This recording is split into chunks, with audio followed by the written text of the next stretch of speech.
그 힘들었던 IMF 시절 대한민국 국민들에게 희망과 용기를 주었던 국민 영웅이자 한번 걸리면 그 자리에서 고막이 파괴될 정도의 결코 멈추지 않는 투머치 토크 공격을 가해 심지어 팬들까지도 사인 받으러 왔다가 깜짝 놀라 도망친다는 사우론의 입을 가진 박찬호 선수는 지금 나이가 대략 40 정도만 넘은 사람이라면 누구나 가슴 한켠에 그를 위한 자리가 있을 정도로 대한민국 근대 역사의 한 페이지이자 살아있는 전설입니다. 아무튼 누구든 그에게 한번 걸리면 제가 예전에 LA에 있었을 때로 시작되는 절대 멈추지 않는 무서운 토크 기차에 합승해 귀에서 피를 흘리며 함께 오래오래 타고 가야만 했던 대한민국에서 가장 유명한 투머치 토커인 박찬호 선수이지만, 그리고 이렇게 최근 각종 TV 광고들을 통해 굉장히 가볍고 다소 웃기는 캐릭터로 소비되고는 있는데, 이어지는 영상을 보시면 아시겠지만 아마 깜짝 놀랄 정도로 생각이 무척 깊고 또 자신만의 확고한 철학이 있는 매우 배울 점이 많은 좋은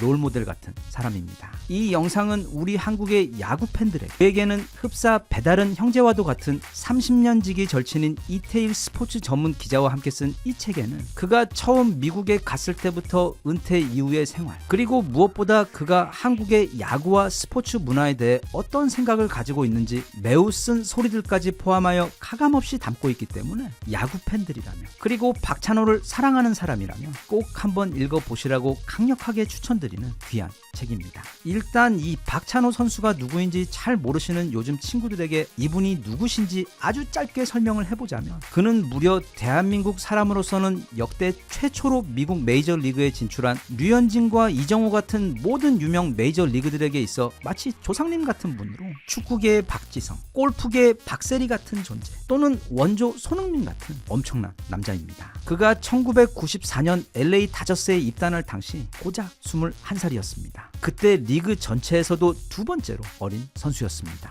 하지만 그가 어렸다고 해서, 그리고 메이저리그에 처음 간 애송이라고 해서 실력이 부족했느냐 하면 전혀 아닙니다. 그냥 짧게 그의 메이저리그 시절 커리어를 종합을 해보자면 2010년 10월까지 메이저리그 통산 124승 98패로 아시아 최다승 기록을 갖고 있을 정도로 대단한 성적을 남겼습니다. 거기에 더해 원저 돌려차기용답게 2001년 내셔널리그 몸에 맞는 공 전체 1위, 2002년에는 또 아메리칸 리그 몸에 맞는 공 전체 1위를 하며 발이 아닌 공으로도 미국 선수들을 두드려 팬 선수로도 유명합니다. 그리고 그는 무엇보다 1997년 한국에서 IMF의 시련이 찾아오며 온 국민이 절망과 시리에 빠져 있었을 때 박세리 선수의 양말 벗고 아이언샷과 함께 우리 국민들이 당시 그 어려운 시기를 버텨낼 수 있도록 정신의 기둥이 되어주었던 우리 국민들의 자부심이자 소중한 빛이었습니다. 그래서 그런지 박찬호 선수와 박세리 선수는 서로 모르는 초면이었는데도 그녀가 부상을 당해 입원을 했을 때 꽃을 들고 문병을 가기도 했고, 또 박세리 선수의 은퇴식 때에도 아무도 그를 초대하지 않았음에도 참석하여 축하해 주었다고 합니다. 전성기 시절 박찬호 선수의 하체를 보면 거의 무슨 인간 코뿔소 엉덩이를 보는 것 같은데, 그는 힘들었던 어린 시절 매일 라면을 먹을 수 있다는 이유만으로 처음 야구를 시작한 이후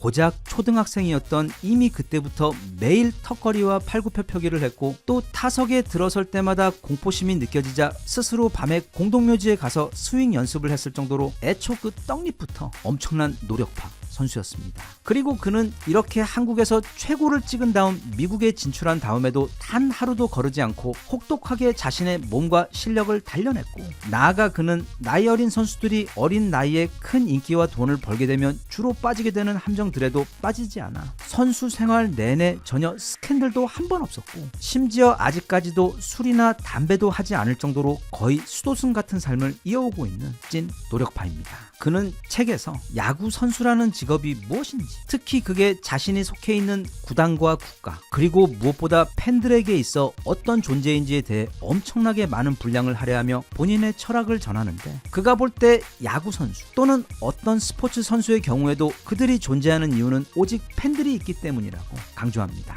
나아가 구단도 그렇고 또 그 스포츠 자체도 역시 모두 다 팬들의 아낌없는 사랑이 있기 때문에 존재하는 것이기 때문에 자신이 자신이 인기가 많고 돈을 많이 버는 것에 대해 우쭐하며 그런 소중한 팬들을 소홀히 대하는 행동들은 선수가 할 수 있는 가장 멍청하고 끔찍한 실수라며 반복해서 강조하는데, 실제로 그가 오늘날 우리에게 투머치 토커라는 별명으로 유명해진 이유도 선수 시절 자신에게 사인을 받으러 다가오는 팬들에게 그냥 사인만 해주는 게 아니라 그들이 기대도 하지 않았던 엄청난 대화를 그들과 나누던 것이 유명해지면서 처음 생겼던 별명입니다. 팬들에 대한 그의 그런 진심 어린 마음은 지난 IMF 때 한국의 어려운 사람들을 돕기 위해 만든 그 박찬호 재단이 오늘날까지 거의 30년이 다 되도록 대한민국 곳곳에 수많은 어려운 이웃들을 돕는 일을 하며 운영되어 온 것을 보아도 쉽게 알 수 있습니다. 그는 말합니다. 요즘은 무한 경쟁 시대이기 때문에 무조건 남을 이겨야 내가 산다고. 게다가 자신이 약육강식 적자 생존의 경쟁이 기본인 이 스포츠계에서 성공하고 싶다면 더더욱 그래야 한다고 이렇게들 가르치고는 있지만, 하지만 그는 이런 철학은 단편적이고 불완전하며 장기적으로 봤을 때 모두에게 해로운 생각이라고 지적합니다. 자신이 30년 가까이 경험한 그 메이저리그 선수들과 감독을 보며 경기장에서 서로 치열하게 싸우더라도 그들의 마음속 깊은 곳에는 우리 선수들과 구단들은 모두 이 팬이라는 거대한 고객들을 위해 서비스하는 같은 편의 사람들이라는 인식으로 서로 또 각자의 자리에서 항상 협업하며 팬들을 위해 최고의 경기를 선보이고 또 나아가 사회의 우상으로서 그들을 위해 좋은 본보기가 되어주도록 늘 노력하고 있다고 회상하며, 그런 좋은 모습이 안타깝게도 우리나라 야구 리그에서는 충분히 보이지 않는다고 조심스럽게 지적합니다. 선수들은 마치 회사에 소속된 직원들처럼 행동하며 오직 회사에게만 충성하고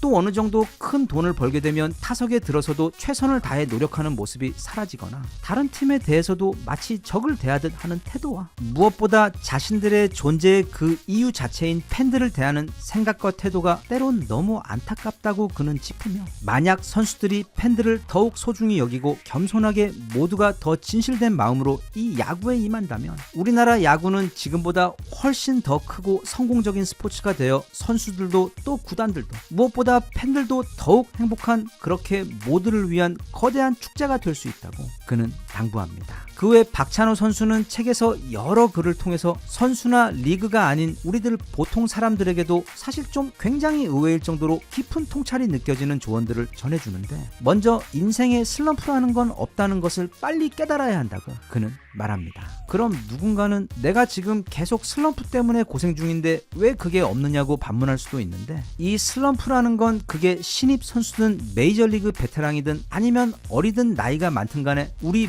모두에게 예외 없이 자주 찾아오는 단골 손님 같은 것이기 때문에 나만 그런 것이 아니니 그것 때문에 스트레스 받지도 또 절대 고개를 숙이지도 말고 대신 성실한 생활 루틴과 자기 반성을 통해 그 슬럼프를 오히려 기회로 만들 수 있는 방법을 대신 고민해보라고 그는 조언합니다. 야구는 실력이 아닌 후회를 관리하는 게임이라는 미국 투수 R.A. 디키 선수의 말처럼 자신의 슬럼프나 얼마 전 했던 실수에 대한 후회에 너무 오래 매몰되지 말고 그건 다들 똑같으니 빨리 훌훌 털어버리고 일어나 다시 뛰라고 격려합니다. 끝으로 그는 이건 얼마 전 소크라테스 영상에서 그가 우리에게 해주었던 말과도 같은 조언인데, 아무리 일상이 바쁘더라도 틈틈이 시간을 내서 나는 누구이고 지금 나는 무엇을 위해 뛰고 있는지에 대해 항상 스스로 자문하며 검토하고 반성해야 한다고 그는 말하며, 그렇게 하기에 가장 쉽고 좋은 것이 바로 일기쓰기라고 귀뜸합니다. 왜냐하면 우리의 감정은 항상 매일 소용돌이치며 좋은 일들과 나쁜 일들 또 괴로운 일들이 한데 섞여 쌓여가기 때문에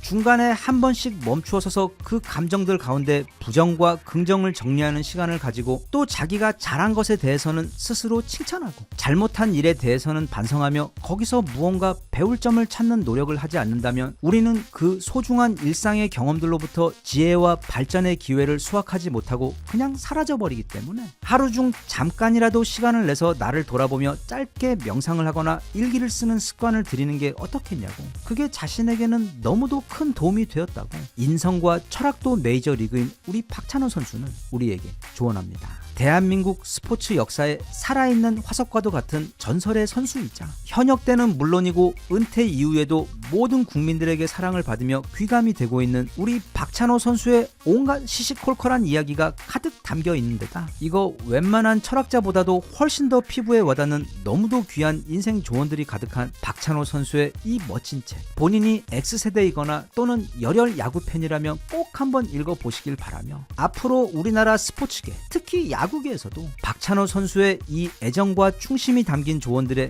귀를 기울여 지금 역대 최고의 흥행을 올리며 그 어느 때보다 많은 야구 팬들이 생겨나고 있는 우리 K야구 리그가 모두를 위한 지금보다 훨씬 더 즐겁고 성공적인 축제가 되었으면 좋겠습니다.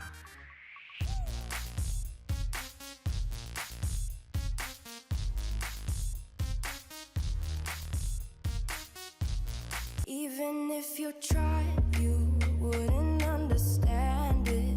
Maybe something's missing inside of you. Just a bit of sugar to that horrid bitter. Maybe you taste different. 트럼프 아저씨가 전쟁을 싫어한다는 것은 이미 널리 알려진 사실입니다. 그래서 그는 벌써 우크라이나와 러시아에게 내년 1월 20일 낮 대통령 취임식하고 나면 전쟁을 바로 끝낼 수 있도록 각각 미리 전화를 넣어놓은 상태라서 이래저래 전망은 많지만 이 우크라이나 전쟁은 실제로 곧 마무리가 될 것으로 보이는데, 하지만 트럼프가 이렇게 전쟁을 싫어하는 이유는 그가 딱히 굉장히 선하고 착한 사람이어서 아니면 평화를 사랑하는 사람이어서는 아닙니다. 그가 볼 때 전쟁은 비즈니스에 좋지 않기 때문에 그는 평화를 선호하는 것입니다. 하지만 그는 엄청나게 똑똑한 전략가이기 때문에 이 평화라는 것은 오직 내가 강할 때만 누릴 수 있는 것이라는 사실을 아주 잘 알고 있으며, 또 미국의 군사력이 자신이 하고자 하는 그 외교 전략이나 비즈니스에 얼마나 큰 레버리지 역할을 하는지 너무도 잘 알고 있습니다. 그래서 그는 어쩌면 오히려 바이든보다도 더 큰 폭으로 미국의 국방비를 키우고 또 미국의 군사력도 크게 증강시킬 가능성이 큽니다. 게다가 이제는 전 세계 최고의 효율 천재 일론 머스크가 그 이름도 정말 생소한 도지부서, 즉 미 정부 효율 부서라는 곳에 정식 장관으로 취임해서 앞으로 트럼프가 하려는 미국의 모든 국정 사업들에 대해 그 효율성을 극한까지 끌어올려줄 것이기 때문에 엄청난 성장과 변화를 경험하게 될 것으로 전망됩니다. 무려 일론 머스크가 국가의 사업들을 검토하고 과외를 해준다는 게 정말 부럽습니다. 그런데 한편 요즘 들어서 이 지구 최강인 미군의 군사력이 예전과 같지 않습니다. 특히 그 문제는 이 해군에 있어서 좀 심각한 편인데, 예를 들어 미국 법상 해외에서 미국으로 오고 가는 배들의 경우 아무 데서나 만들어도 상관이 없지만, 그게 만약 미국에서 미국으로 가는 배, 그러니까 남부 플로리다에서 출발해서 서부 샌프란시스코로 가는 배의 경우, 그리고 무엇보다 미군에서 사용하는 군함들의 경우 무조건 미국 조선소에서 만든 배여야만 합니다. 이렇게 되면 언뜻 좋은 것 같기도 하지만 이게 양날의 검인 게, 미국의 조선소들은 다른 나라와의 경쟁을 걱정하지 않으면서 편하게 미국 수주들을 독점할 수 있어 좋은 면도 있지만, 다른 한편으론 고인물은 반드시 썩게 마련인 것처럼 이렇게 경쟁이 없다 보니 이들 미국 조선소들의 기술력은 날이 갈수록 쇠퇴하고 또 그 규모도 쪼그라들어 버린 것입니다. 게다가 또 미군은 특히 지난 약 20년 동안 육군 무기와 해군 무기는 마치 계모가 데려온 애들 취급하는 것처럼 새 무기도 만들어주지 않고 있는 무기들까지 줄이면서 오직 공군 무기들에만 온갖 정성을 들이며 집중했기 때문에 언젠가부터는 이제 거의 신규 발주도 없어 이들 미국 조선소들은 점점 더 일거리까지 줄어들어 상당수는 결국 문을 닫았거나 대부분이 거의 휴업 상태에 있는 그런 상황입니다. 예전 2차 대전 당시 미드웨이 해전을 치르던 그때 마치 그 기계로 뽑는 정통 수타면처럼 막 일주일에 항공모함 한 대씩 찍어내고 대형 군함과 상선들도 막 하루 한 대씩 쭉쭉 뽑아내던 그 당시 그 어메이징한 쇼미더머니 미국과는 지금은 상당히 많이 다릅니다. 그런데 그런 미국과는 반대로 우리 트럼프 아저씨가 불법 이민자들이나 마약만큼이나 싫어하는 그 중국은 이 조선업과 해군 증강에 있어 미국과 정반대의 길을 걸어왔습니다. 대략 20년 전만 해도 중국 해군은 미 해군에 비해 비교하기도 참 민망한 수준으로 그 규모 또한 대략 10분의 1도 안 되는 수준이었는데, 이게 20년 동안 시진핑 스테로이드를 맞으며 무섭게 벌크업을 하더니 지금은 놀랍게도 거의 미국을 다 따라잡은 수준입니다. 특히 물론 그 실제 전투력 말고 그냥 그 절대적인 군함의 숫자들로만 봤을 때는 이미 미국을 앞서버린 상황입니다. 이게 지난 8월 16일 미국 의회에서 공개한 국회 보고서인데 대략 2040년까지 중국 해군력의 위협에 대해 다루고 있는 자료입니다. 여기 제일 마지막 부분에 보면 미국과 중국의 전체 군함 숫자가 나와 있는데 지금 계속 군함의 숫자를 줄여가고 있는 미국과는 달리 중국은 2020년 239척에서 계속 높아지고 있어 대략 2030년이 되면 중국의 해군 규모는 미군보다 더 커지는 것으로 나와 있지만 중국은 이 보고서가 쓰여질 당시보다 더 많은 군함을 생산해서 2024년 11월 현재 이미 미국을 앞서버렸습니다. 물론 이게 UFC 챔피언 1명이랑 동네 일진 3명이랑 싸운다고 해도 당연히 UFC 선수가 이기겠지만 대신 그 일진들이 재빨리 친구들을 불러 모아 그게 막 10명, 20명이 되고 또 어떤 놈은 손에 무기까지 들고 나타나 버리면 옛말에 다구리 앞에 장사 없다고 제 아무리 UFC 챔피언 미국이라도 선뜻 승리를 장담할 수가 없게 됩니다. 그런데 이런 상황은 미국에게 있어 큰 문제가 됩니다. 왜냐하면 이 미국이라는 나라의 군사적 전략은 언제나 그냥 이기는 게 아니라 치사하게 자기들만 우주선을 운영하고 있는 현존 지구 최강 미국의 공군 능력을 보면 쉽게 알 수 있듯이 만약 상대가 최고의 MMA 전문 싸움꾼이라면 그럼 이쪽에서는 총을 들고 싸움에 나가야만 직성이 풀리는 것처럼 그냥 압도적인 전력 차이로 적을 완벽하게 이겨버리는 게 미국의 기본 싸움 전략이기 때문에 해군력에 있어 이렇게 중국과 비교당하는 것, 심지어 일부 수치에서는 중국에게 밀리고 있는 것처럼 보이는 상황은 자존심 강한 미국에게 절대로 용납할 수 없는 상황입니다. 그래서 갑자기 마음이 급해진 미국은 그럼 자기들도 빨리 더 많은 새 군함들을 만들고 싶은데 앞서 설명한 것처럼 지난 수십 년 동안 마치 고인물처럼 방치해놓은 미국의 조선소들은 이제는 더 이상 그런 최첨단 군함들을 만들 기술력도 없고 또 조선소들의 규모도 너무 작아졌으며 심지어 자기들이 옛날에 만들어서 내보냈던 그 군함들이 AS 받기 위해 다시 서비스 센터로 들어와도 그걸 고칠 능력까지 부족한 그런 상황이어서 이러다 정말 중국에게 바다의 장악력을 빼앗기는 것은 아닌지 미국은 매일 밤 울며 잠들며 깊은 시름에 빠졌습니다. 그런데 바로 그때 마치 백마탄 왕자님처럼 지금 너무 슬픈 미국에게 필요한 그 모든 것을 다 가지고 있는 너무도 멋진 왕자님이 등장해 버렸습니다. 그게 바로 우리 대한민국입니다. 그러니까 이게 무슨 말인가 하면 지금 미국에서 가장 필요한 것은 바로 전 세계에서 가장 배를 잘 만드는 기술력과 그리고 또 가장 큰 규모의 조선소를 운용하고 있는 곳인데 그게 바로 우리 대한민국이기 때문입니다. 이 우주 항공에 일론 머스크와 스페이스 X가 있다면 이 조선업에 있어서는 바로 대한민국과 한화오션 그리고 현대중공업이 있습니다.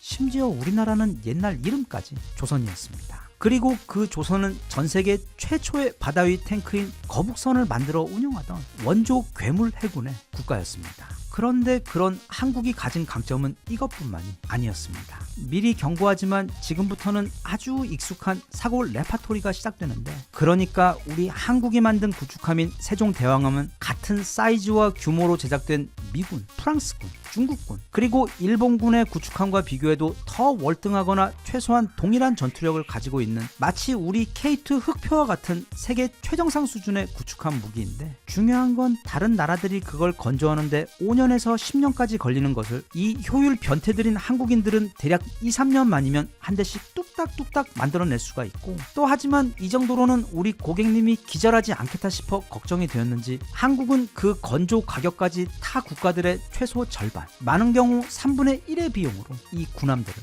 만들어냅니다. 이걸 어떻게 이깁니까? 그래서 잠시 기절했다 다시 정신을 차린 미국은 크게 기뻐하며 이런 한국과 함께 미 해군의 미래를 그리기로 결심합니다. 그리고 그 시작이 바로 올해 6월 한화오션이 미국 필라델피아에 있는 필리 조선소, 즉 미국에서 가장 큰 규모를 자랑하는 상징과 같은 그 조선소를 인수를 한 사건이며 동시에 또 미 해군은 이제는 미국의 회사인 이 한화오션의 필리 조선소에 미 군함들의 수리와 관리까지 맡기게 되는데 이건 역사상 최초로 미국 회사가 아닌 타국의 회사에게 그것도 민간 회사에게 미군 군함들의 수리와 관리를 맡긴 첫 사례입니다. 참고로 최근에는 현대중공업 또한 미군 제7함대 수리를 할 수 있는 자격을 확보한 상황입니다. 그런데 여기에 더해 이번에 트럼프 아저씨가 대통령에 당선이 되자마자 자기가 지금 이 미군 상황을 좀 살펴보니까 이거 듣던 대로 과연 특히 미 해군이 아주 심각한 상황에 놓여 있는 것을 직접 확인하게 되었는데, 하지만 너무 다행히도 최근 하나오션이 미국의 조선소를 인수하면서 한국의 조선 기술력과 생산력까지 함께 온 것을 확인하고는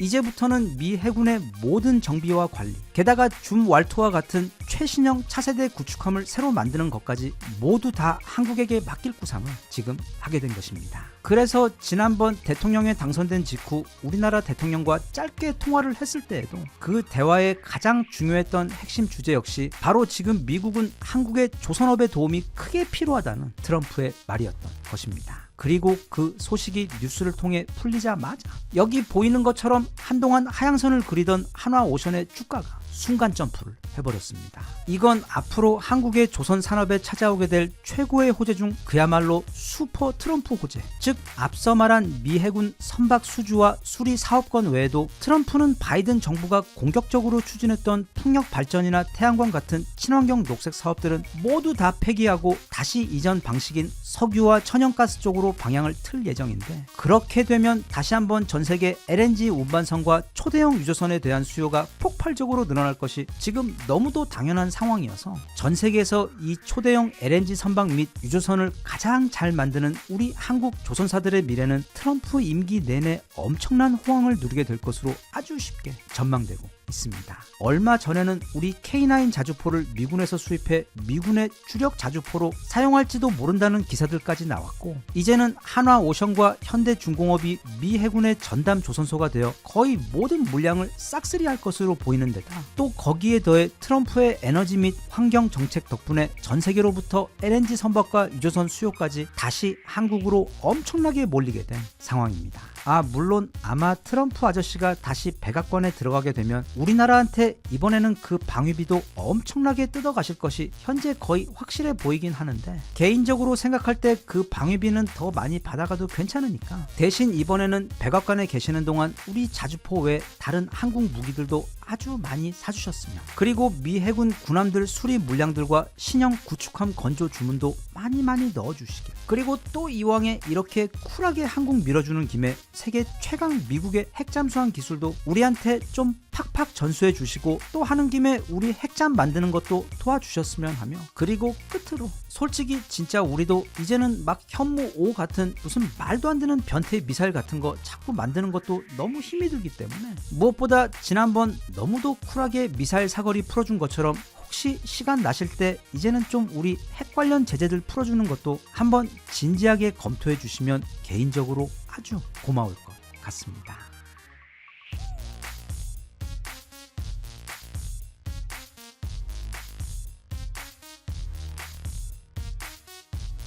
Even if you tried, you wouldn't understand it. Maybe something's missing inside of you. Just a bit of sugar to that horrid bitter. Maybe you taste different. 21세기의 개막을 알린 경기이자 아시아에서 최초로 열린 월드컵이었던 2002년 월드컵에서 그때까지 지난 48년 동안 본선에서 단 한 게임도 이겨본 적이 없던 나라, 그래서 이번 월드컵에서 그저 16강에만 진출하는 것이 최고의 목표였던 대한민국이 이게 무슨 일인지 16강에 올라간 것도 모자라 갑자기 다들 정신이 나갔는지 그 잊지 못할 안정환의 가르마 결승골로 무시무시한 아주리 군단 이태리도 꺾고, 심지어 이어서 우승 후보 스페인까지 꺾어버리고 결국 월드컵 4위라는 무슨 만화에나 나올 법한 신기록을 세우고 있던 바로 그 잊지 못할 해, 멀리 미국에서는 전 세계 마케팅계를 팔칵 뒤집어 놓을 천재 마케터가 등장해 그때까지 이어져 오던 전 세계 마케팅 공식을 완전히 바꾸어 버렸습니다. 그의 이름은 바로 세스 고딘으로 최근에는 또 EBS의 위대한 수업 그레이트 마인드 시즌 4에도 출연하여 이제는 우리나라에서도 웬만한 직장인들 또는 일 관련된 책에 관심이 있는 사람들은 거의 다 알 정도로 너무도 유명한 세계 최고의 마케팅 전문가이자 지난 20년간 전 세계의 수많은 직장인과 프리랜서들에게 그들의 삶과 일터에서 엄청난 도움을 준 정말 최고의 실력파 멘토입니다. 참고로 이 세스 고딘이라는 사람은 그가 쓴 22권의 베스트셀러가 전 세계 수백 수천만 권이 팔릴 정도로 마케팅은 물론이고 현대 시대를 살아가는 우리의 삶과 일이라는 분야에 있어 엄청난 깊이와 통찰을 가진 사람입니다. 또 그는 자신이 전하는 매우 고차원적인 조언들을 아주 이해하기 쉬운 언어로 전달할 줄 아는 매우 뛰어난 선생님으로도 유명하기 때문에 혹시 지금 본인이 자신의 직장에서나 커리어에서 길을 잃은 것 같아 방황하고 좌절해 있거나 아니면 아예 진작에 회사에서 나와 이제는 뭘 해야 할지 막막한 상황에 있으시다면 어쩌면 그의 조언들이 생각지도 못한 정말 큰 도움이 될 수 있을지도 모릅니다. 그런 세스 고딘이 그동안 자신이 도움이 필요한 현대인들에게 전해온 자신의 최고 조언들을 집약해 모아놓은 결정판이 바로 이 책 린치핀입니다. 이게 세계적으로도 너무나 인기가 많은 책이라 이번에 또 원서 출간 15주년 기념 특별 양장판이 출간되어 여기 그 내용 함께 살펴볼까 합니다. 참고로 이 고딘 아저씨의 책은 그냥 제목만 그럴싸해서 어찌어찌 베스트셀러에 올랐지만 막상 읽어보면 굉장히 빤한 내용으로 채워져 있어 실망하게 만드는 그런 책들과는 차원이 다릅니다. 그의 책 안에는 방향과 방법이 있고 또 철학이 있습니다. 그리고 이 아저씨는 스타일이 좀 말을 착하게 하거나 아니면 삥 돌려서 하지 않고 있는 그대로 정말 돌직구로 던지는 사람이라서 처음 접하는 사람은 살짝 당혹스러울 수도 있는데 대신 약이 쓴 만큼 그 약효도 매우 확실한 경우입니다. 일단 그가 책에서 가장 먼저 강조하는 것, 즉 우리 모두가 깨달아야 하는 그 시대 정신은 우리는 그게 누구든 지금보다 인생에서 훨씬 더 대단한 성과를 내고 또 그래서 더 풍요롭고 자유로운 삶을 누릴 수 있는 기회와 능력이 지금 우리 앞에 있기 때문에 현재 자신의 자리에 너무 안주하지 말라는 이야기입니다. 이게 무슨 말인가 하면 그는 오늘날 우리 현대인들 대부분이 그냥 공장의 톱니바퀴로 살아가는데 너무 익숙하다는 뜻으로 즉 어떤 회사에 들어가 그 회사의 직원으로 살아가는 삶을 뜻하는 것인데 이건 언뜻 듣기에 그게 뭐가 어때서 하는 생각이 들 수도 있습니다. 그리고 실제로 바로 한 20년 전까지는 그런 삶은 아무런 문제가 없었고 오히려 적극적으로 장려되던 삶의 방식이었습니다.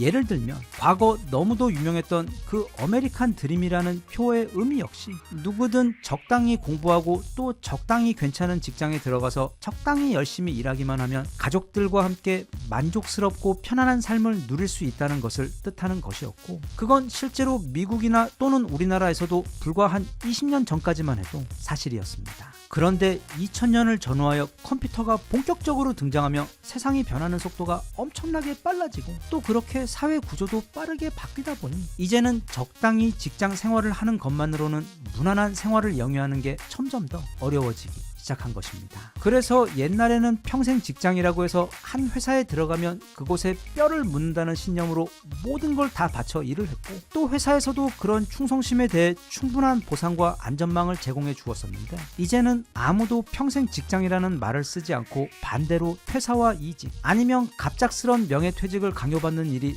너무도 흔한 세상이 되어버려 과거 셀러리맨과 직장맨들이 누렸던 그런 편안함과 안전함은 이제는 오랜 과거이자 사치가 되어버렸다고 그는 지적합니다. 세스 고딘은 그 원인이 물론 사회에게도 있지만 우리들 자신들에게도 있다고 지적합니다. 즉 그 편안한 시스템에 너무 길들여져 우리의 야수성과 독립성이 너무 약해지고 사라져 버렸다는 지적인데 한 예로 앞서 말한 그 아메리칸 드림이라는 미국뿐 아니라 지난 20세기 100년 동안 전 세계 거의 모든 사람들을 사로잡은 그 친숙한 개념에 대해 그는 그걸 이렇게 풀어 해석합니다. 고개를 숙여라. 지침을 따라라. 시간을 지켜라. 열심히 일해라. 비위를 맞춰라. 그리하면 보상을 받게 될 것이다. 지금 어느 정도 나이가 있는 분들은 다들 눈치를 채셨겠지만 이건 우리가 옛날에 학교를 다닐 때 지키던 룰과 정말 완벽하게 똑같습니다. 왜냐하면 세스 고딘에 의하면 이 학교라는 곳은 지식을 가르치는 곳이 아니라 그저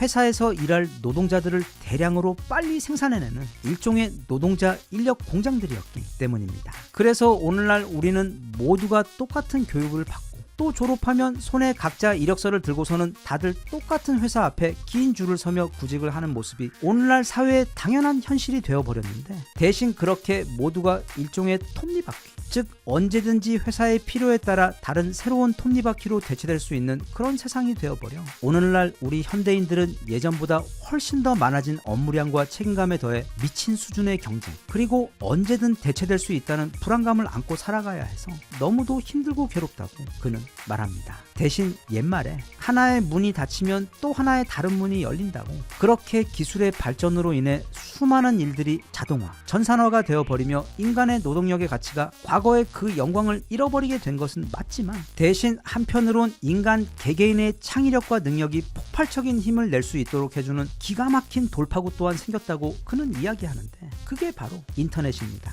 이 인터넷이라는 게 중요한 이유는 과거 18세기 자본가인 부르주아들이 독점했던 그 핵심 권력이었던 생산수단을 다시 일반인들에게, 그러니까 전 세계 모든 프롤레타리아들에게 공짜로 되돌려준 정말 역사적인 대사건이라고 세스 고딘은 말합니다. 이 말을 좀 더 쉽게 이해해 보자면, 옛날에는 공장에 들어가지 않으면 일을 할 수가 없었고, 기자가 되어 신문사에 들어가지 않으면 기사를 발행할 수가 없었으며, 또 아무리 배우가 하고 싶어도 단 몇 개밖에 없는 방송국에 들어가지 않으면 연기를 할 기회조차 얻을 수 없었지만, 이제는 이 인터넷이라는 것 때문에 누구든 원하기만 하면 자기만의 생산수단을 가질 수 있게 되었다는 뜻입니다. 개인 스스로가 자신의 공장이 될 수 있는 시대. 그래서 자본가인 부르주아도 아니고 노동자인 프롤레타리아도 아닌 그 둘을 초월한 제3의 계급이 될 수 있으며, 그로 인해 이제는 모든 게임의 법칙이 바뀌었다고 그는 말하며, 그래서 과거에는 블로거들이 글을 썼고 요즘에는 인스타그램이나 유튜브를 통해 또는 각종 온라인 플랫폼을 활용해 사업을 운영하고 있는 이들처럼 이제는 회사가 아닌 수많은 개인들이 스스로 그 생산수단을 소유한 채 생활을 하고 또 꿈을 이룰 수 있는 시대가 도래했다고 그는 강조합니다.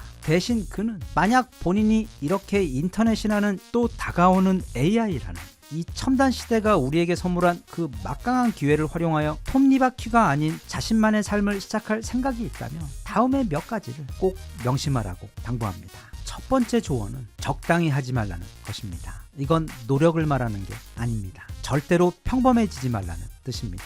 그의 첫 책이자 과거 세스 고딘을 유명하게 만들어준 보랏빛 소가 온다의 핵심 내용 역시 우리가 시골길을 운전하면서 주변에 아무리 많은 소를 보아도 전혀 눈길을 주지 않지만, 만약 그중 하나 보라색 소가 한 마리 보인다면 모두가 다 차를 멈추고 그 소를 보기 위해 다가갈 것이라는 비유를 통해 특별함은 이제 옵션이 아닌 필수 조건이라는 것을 설명했었는데, 즉 요즘 세상은 너무도 자극이 많은 곳이기 때문에 남들보다 더 튀어야만 살아남을 수 있다는 뜻입니다. 여기서 그가 말하는 튄다는 건 의미가 있는 방향으로 남들과는 다르다는 것을 뜻하는데, 그가 말하는 다르면서도 가치가 있는 일은 보통 오직 나만이 할 수 있는 일을 뜻합니다. 대신 그럼 나만이 할 수 있는 그 일이라는 게 뭐냐고 묻는다면, 그건 자신이 직접 풀어야 하는 이 시대를 사는 자신 인생에서 가장 중요한 숙제라고 그는 말합니다. 잘 생각해보면 옛날에는 혹시라도 그런 걸 찾더라도 또는 하고 싶더라도 달리 생산수단이 없어 그게 직업으로 이어질 수 없었지만, 이제는 인터넷이 있기 때문에 그렇게 이 세상에서 오직 자신만이 할 수 있고 다른 사람들에게 사랑받고 또 도움을 줄 수 있는 일이 뭔지 그걸 찾기 위해 노력하는 것은 고민하고 찾아볼 가치가, 그리고 도전할 가치가 충분히 있다고 그는 격려합니다. 누구에게는 이 모든 이야기가 뜬구름 잡는 이야기, 나와는 상관없는 그런 이야기처럼 들릴 수도 있습니다. 왜냐하면 이런 쪽으로는 한 번도 생각을 해본 적이 없을 수도 있고, 또 나는 그렇게 잘나지도 못했으며 그렇다고 특별한 재능도 가진 게 없는 그저 평범한 사람인데, 그런 내가 어떻게 그런 생각을 할 수 있냐고 스스로를 미리 과소평가할 수도 있기 때문입니다. 하지만 또 다른 누군가에게는, 예를 들면 요즘 TV와 인터넷 그리고 인스타그램과 유튜브에 보이는 수많은 사람들을 보면서 나도 저 사람들처럼 잘할 수 있을 것 같은데 하며 뭔가 방법이 없을까 하며 고민하고 계시던 분들께는 이 책이 방향과 방법을 동시에 알려줄 매우 훌륭한 길잡이이자 그 시작을 도와줄 기폭제가 될 수도 있을 겁니다. 나아가 책의 상당 부분이 어떻게 하면 혼자서 자신의 시간과 멘탈을 통제하여 그동안 과소평가해왔던 자신의 잠재력에 대해 이제는 제대로 평가하여 큰 자신감을 얻고, 그래서 이제부터는 더 높은 창의력과 생산성으로 자신의 일을 할 수 있는지에 대한 실용적인 이야기가 거의 책의 절반을 차지하고 있기 때문에 이제 곧 한 해가 지고 새해가 시작되는 이 연말에 나를 위해 내년에 새로운 도전을 꿈꾸고 있는 분이라면, 과거 그 야후 최고 전성기 시절의 마케팅 최고 책임자이자 오늘날에도 여전히 세상이 가장 인정하고 있는 세계 최고의 마케팅 전문가인 이 세스 고딘 아저씨의 탁월한 통찰을 믿고 그가 들려주는 소중한 조언들을 한번 들어보는 것도 좋을 듯 싶습니다.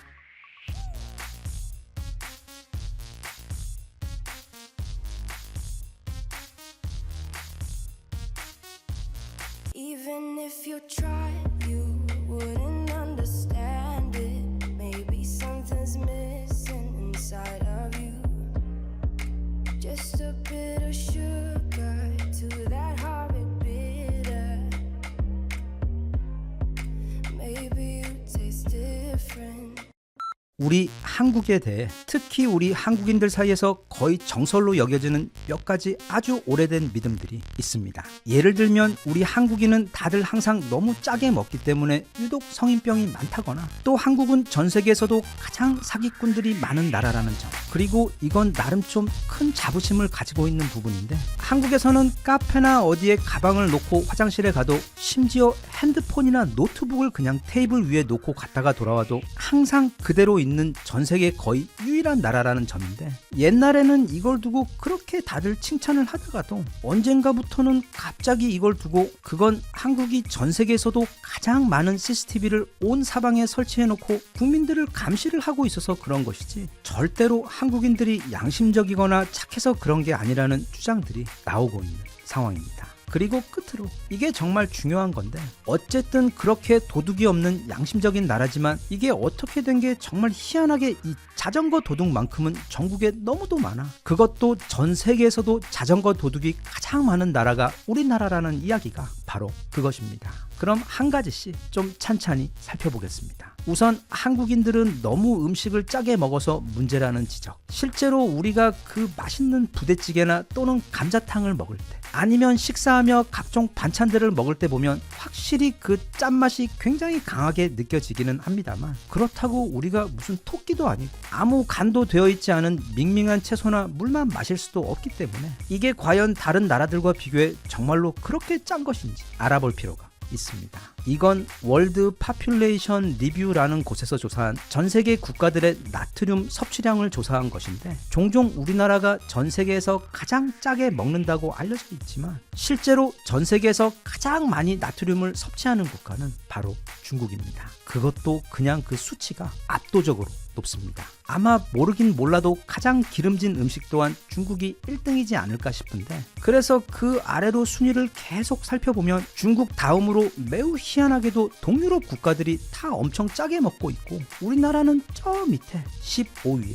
있습니다. 개인적으로 동유럽은 가본 적이 없지만 아주 옛날 한 500년 전에 서유럽 국가는 한번 가본 적이 있었는데 거기 음식이 너무 짜서 깜짝 놀랐던 기억이 있습니다. 우리나라 음식은 간이 아주 잘 맞고 감칠맛이 기가 막혀 그렇게 느끼는 것이지 절대로 그냥 짠 소금덩어리 음식이 아닙니다. 자, 두 번째, 우리나라에는 전 세계에서도 사기꾼이 가장 많다고 하는 말이 있는데 이 부분에 대한 실제 통계 역시 굉장히 의외이면서도 한편 정말 재밌습니다. 우선 그럼 먼저 퀴즈 한 가지를 내겠습니다. 전 세계에서 인구당 사기 범죄가 가장 많이 일어나는 국가는 과연 어디일까요? 뭐 이것도 아주 나쁜 거니까 일단 중국 아니면 미국, 한국 어디일까요? 정답은 바로 스웨덴입니다. 네, 굉장히 의외이며 이건 우리가 사는 이 세상에 대한 선입견에 대해 꽤 큰 충격을 주는 결과입니다.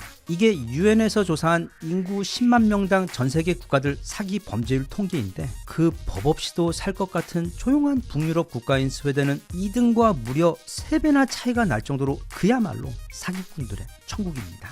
2위도 좀 의외이고 놀랍기는 한데 바로 독일이고, 그런데 정말 의외인 것은 3위를 한 국가도 덴마크인 북유럽이고 4위 또한 핀란드로 북유럽이라는 점입니다. 우리가 평소에 생각하던 그 고상한 북유럽의 이미지와는 뭐가 상당히 다른 굉장히 흥미로운 통계입니다. 어쩌면 그 나라의 감옥들은 거의 다 이렇게 살짝 저렴한 호텔 느낌이 나는 꽤 지낼 만한 곳들이기 때문에, 즉 망치가 너무 가볍다 보니 못이 많이 올라오는 게 아닌가 싶기도 합니다. 참고로 우리나라 사기꾼들의 활약은 이런 세계 대회에서는 상위권에도 들지 못할 정도의 귀염둥이 수준인데, 대신 우리가 일반적으로 그렇게 느끼게 된 이유는 우리나라는 특히 사회 문제나 이웃들에 대해 굉장히 관심이 많은 편인데다 또 기본적으로 사회 윤리 의식이 매우 높은 편으로, 게다가 또 매일 뉴스에서 이런 류의 소식들이 많이 다루어지다 보니 마치 그런 일들이 세계에서도 가장 많이 일어나고 있는 게 한국인 것처럼 오해를 하게 되는 것 같은데, 그건 우리나라 사람들이 머리가 유독 좋아 그렇게 오해를 받는 부분도 있지만 실제로는 그런 이들은 극히 일부이며 뉴스에도 나지 않고 정말 아무도 모르게 좋은 일 하시며 성실하게 사시는 분들이 절대 대다수인 착하고 정말 좋은 나라가 우리나라입니다. 그리고 다음은 대한민국이 전 세계에서도 CCTV를 가장 많이 설치해 놓은 감시 국가라서 도둑이 없는 것이라는 지적 역시 사실과 다릅니다. 그 사람들이 말하는 그 CCTV 천국 감시 국가는 아마 중국을 말하는 것 같은데, 중국은 진짜 온 사방에 무려 안면인식 인공지능까지 설치된 CCTV가 설치되어 있는 곳으로 이 중국에겐 비밀이란 없습니다.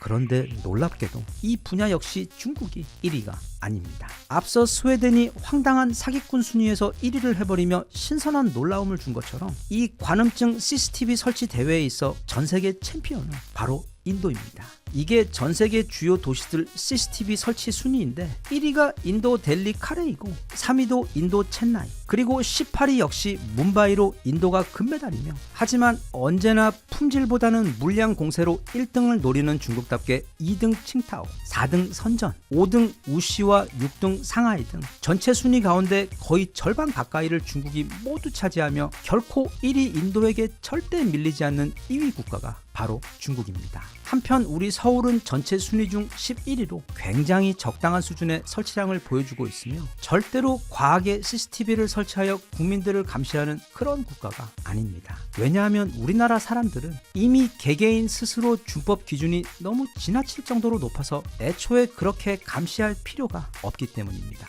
그리고 이건 개인적인 경험으로 볼 때 단지 카페가 아니라 지방 여행하다 카메라도 없는 공원 의자 같은 데다 실수로 가방 같은 걸 깜빡 놓고 갔다가 나중에 다시 가보면 한 번도 예외 없이 늘 거기에 그대로 있었고, 또 비교적 최근에는 요구르트 사러 이마트 가서 장 보는데 어떤 아주머니께서 다가오시더니 저기 뒤에서 이거 지갑 떨어뜨렸다며 제가 떨어뜨린 그 지갑을 주워 저를 따라와 직접 가져다 주신 적도 한 번 있었습니다. 고맙습니다, 아주머니. 우리나라 사람들이 남들 물건 탐내지 않는 것, 그리고 거리나 카페 또는 이렇게 마트에서 주운 지갑을 꼭 주인을 찾아주려고 하는 것은 절대로 그깟 CCTV 때문이 아니며, 예전에 아주 예쁘신 한국 파견 BBC의 여기자였던 로라 비커님이 속초 갔다가 지갑 잃어버리고 온 후 서울에서 혼자 울고 있던 사이 정말 앤디 워홀도 울고 갈 정도의 미친 팝 아트적 감각에 무려 깜찍한 버터링 박스로 포장이 되어 그 다다음 날 무사히 택배로 집으로 돌려받았던 것처럼, 이건 본인들도 정말 어쩔 수 없는 한국인이라면 누구나 타고난 그 귀여운 오지랖 때문입니다. 자, 이제 마지막으로 대한민국 5명의 차세대 주자이자 성인들은 물론 어린 학생들까지도 공유하고 있는 대한민국 관련 정말 가장 거대한 미스테리인 바로 그 자전거 도둑 문제입니다. 우리는 종종 우리나라 사람들은 정말 아무것도 훔치지 않는 착한 사람들이지만 이상하게도 이 자전거만큼은 정말 많이 훔친다며 한탄을 하곤 하는데, 이 통계 역시 앞서 본 다른 통계들처럼 그 결과가 굉장히 의외이며 놀랍습니다. 왜냐하면 그게 사실이기 때문입니다. 이게 인구 10만 명당 전 세계 자전거 도난율 통계인데 우리나라는 당당하게 세계 2위를 차지했습니다. 태영 싱가포르가 무려 1위를 차지한 것도 정말 놀랍지만 일단 이게 결코 좋은 순위는 아니지만 어쨌든 1등을 놓친 게 정말 분하다는 생각이 잠시 들기도 했지만 자세히 보니 이건 통계의 오류가 있는 데이터였습니다. 상식적으로 자전거 도둑이 많으려면 아무래도 위험한 도시들이 더 많을 텐데 이 리스트 어디를 봐도 엘살바도르나 멕시코시티, 미국 필라델피아나 캘리포니아 캠튼 같은 개토 도시들은 전혀 보이지가 않습니다. 그 반대로 싱가포르와 서울 그리고 홍콩이 최상위권을 차지하고 있습니다. 이 리스트에 대해 나중에 알게 된 것이 있는데 이건 도난이 신고된 숫자를 기록한 것으로, 다시 말하면 멕시코시티에서는 자전거를 도난당해도 자전거 도난 따위는 아예 범죄로 취급조차 되지 않기 때문에 아무데도 그걸 신고할 데가 없습니다. 대신 껌 씹다 잘못 버리면 엄청난 벌금 내야 하는 싱가포르나 동방 예의지국 한국 또는 치안이 엄청 좋기로 유명한 홍콩 같은 곳에서는 자전거를 도둑맞는 것은 정말 커다란 일이며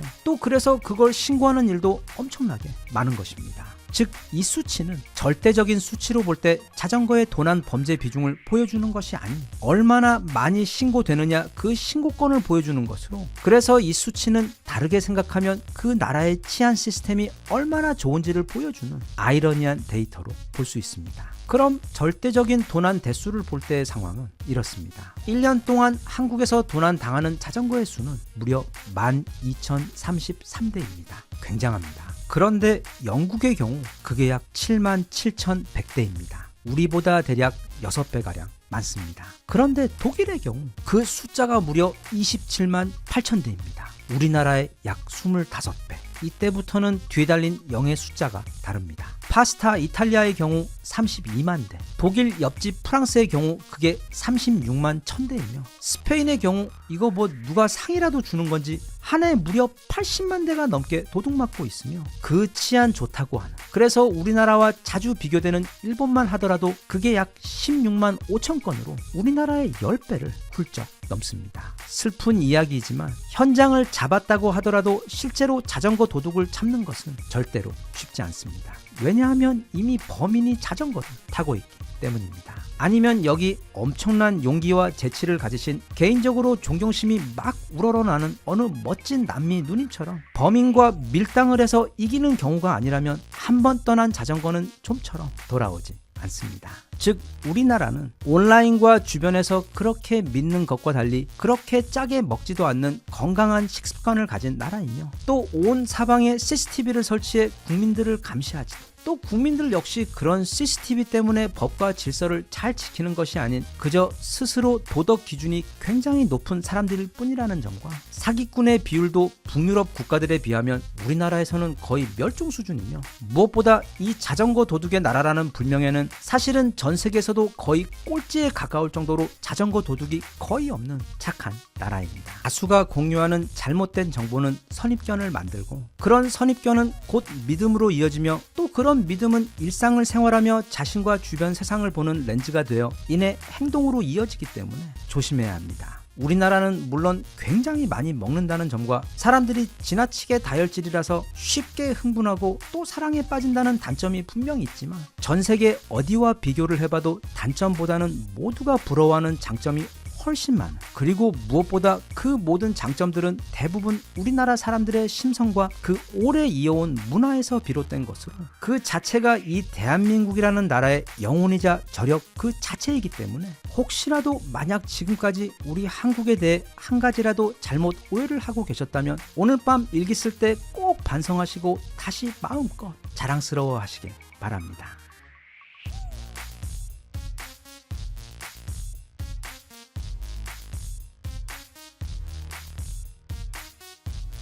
Even if you tried, you wouldn't understand it. Maybe something's missing inside of you.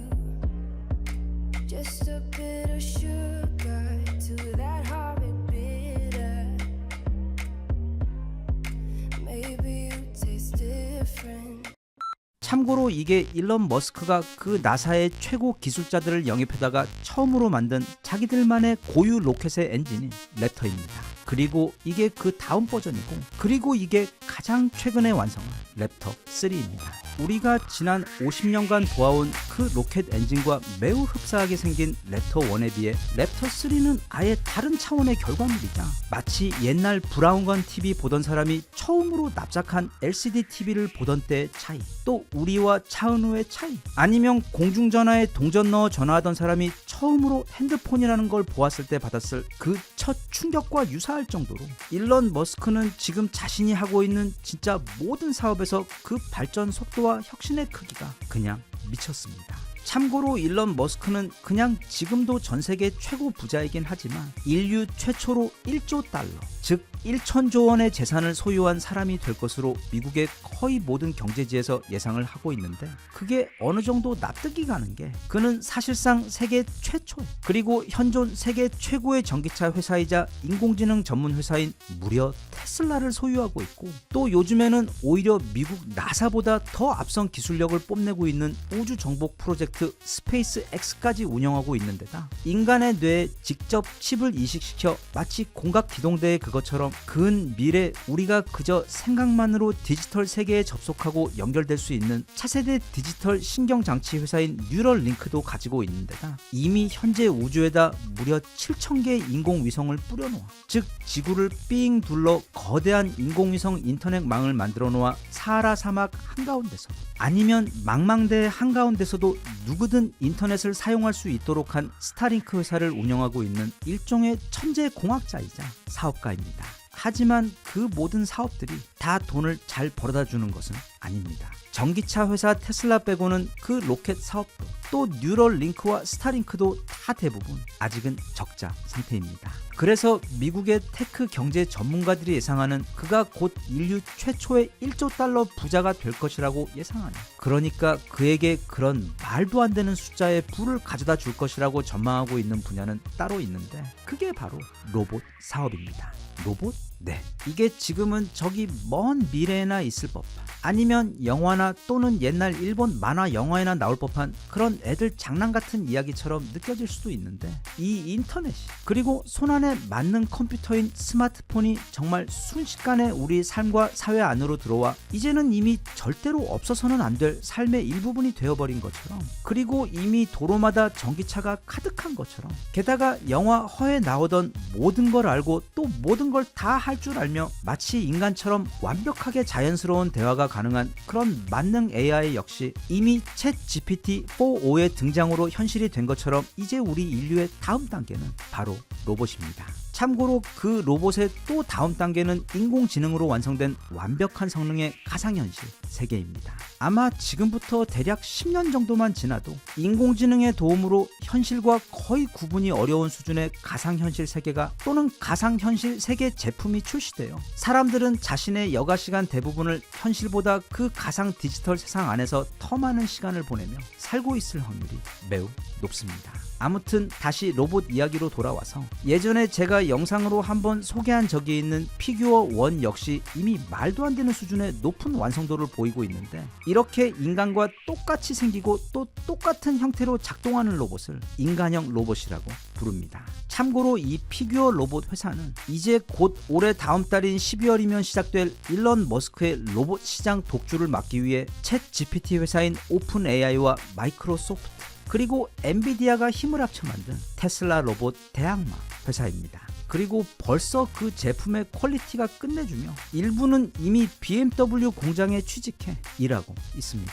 이 외에도 지금 전 세계 수많은 회사들에서 이런 인간형 로봇을 만들려고 거의 인공지능 시장에서 지금 벌어지고 있는 것 이상으로 천문학적인 투자금과 인력을 쏟아부으며 개발 경쟁을 하고 있는 상황인데, 바로 그 경쟁에서 마치 전기차 경쟁에서 테슬라를 따라올 회사가 없는 것처럼 일론 머스크의 인간형 로봇인 이 옵티머스는 거의 넘사벽 수준으로 다른 모든 회사들을 앞서고 있습니다. 그럼 궁금해집니다. 어차피 로봇을 만들 거면 그냥 특정 작업을 잘 할 수 있도록, 예를 들면 이런 자동차 공장의 로봇이나 아니면 음식 만드는 로봇, 또는 커피를 타주는 로봇처럼, 아니면 로봇에게 팔을 막 8개 정도 달아주면 한 번에 더 많은 일을 할 수도 있을 텐데, 어째서 굳이 이렇게 만들기도 너무 어려울 것 같은 인간형 로봇을 만드는 그 이유가 잘 이해가 가지 않을 수 있습니다. 그 이유는 어떻게 보면 좀 무섭기도 하고 또 한편 기대가 되는 이유인데, 즉 이렇게 인간형 로봇을 만들 경우 그 안에 충분히 똑똑한 인공지능 소프트웨어만 탑재시킬 수 있다면 곧 그 로봇들을 우리 인간이 존재하고 활동하는 모든 자리에 들어가서 지금 우리가 하던 그 모든 일들을 다 대신해 줄 수 있기 때문입니다. 가장 쉬운 예로는 현재 공장에 있는 사람들의 자리에, 그렇다고 따로 공장을 다시 고치거나 별도의 특수 장치를 설치하지 않고도 이 인간형 로봇들은 그냥 그 자리에 그대로 들어가서 똑같은 작업을 할 수 있는데, 이들 로봇들은 잠도 잘 필요도 없고 화장실도 가지 않으며 또 자꾸 중간에 담배를 피러 나갔다가 막 1시간씩 자리로 돌아오지 않는 일도 없으며, 무엇보다 이들 로봇은 작업을 훨씬 더 빠르고 정확하게 그리고 엄청나게 효율적으로 해낼 수가 있습니다.